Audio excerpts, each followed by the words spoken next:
Hi, my name is Brian Kite. I am a person in long-term recovery. What that means for me is it's been over 7 years since I've found it necessary to use any alcohol or drugs to change the way that I feel. I'm a full-time employee for the Georgia Council on Substance Abuse, where I work as the RCO Development Program Manager. And I started in October of 2018. Shortly after that, some conversations started with John and Jen Langston about a discussion of an RCO in Jackson County, and well, the rest you could say is history. We got going and helped them with a community listening session where they engaged the community, and they took off from there. Fortunately, we were able to give a small amount of money through a grant called Building Communities of Recovery to Reboot Jackson, and what they did with that little bit of money was amazing. And they continue to grow opportunities for their community members, for the peers that they serve, for other people that wanted to learn how they could support recovery. We do a lot of these other community listening sessions around the state, and if there's ever an opportunity for a community to learn a little bit about what an RCO is, I can share some, but Reboot can share so much more from having that firsthand experience of starting from nothing and working through this grassroots process and engaging their community to see how they could support them better.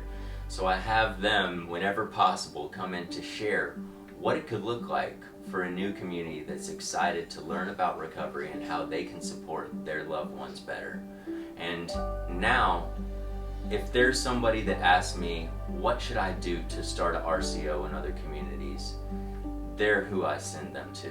The way that they show up for recovery is obvious that people are going to have a better opportunity when they get to know them. So I think about my mom sometimes because she was always there for me when I was in my active addiction, and she did her best to love me through it.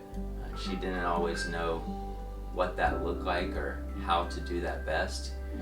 And I feel that when you have organizations like Reboot Jackson, they can educate your loved ones on how that they can do the best that they can with the knowledge that they have, and educate them so that they understand a little bit more about what addiction really means and what recovery could mean for someone. We don't have to consider somebody to be an enabler. We can look at them as an ally instead. That's what I consider Reboot for the recovery community across Georgia. They are allies for other recovery community organizations, for other treatment providers, for sober living communities, for their community and the counties that surround them. People can reach out to Reboot and know that whether they're an organization or they're a peer seeking services, that they are going to know what recovery means and that recovery is real. We need to do what we can to stop overdoses, to end this epidemic, and Reboot is helping lead the way.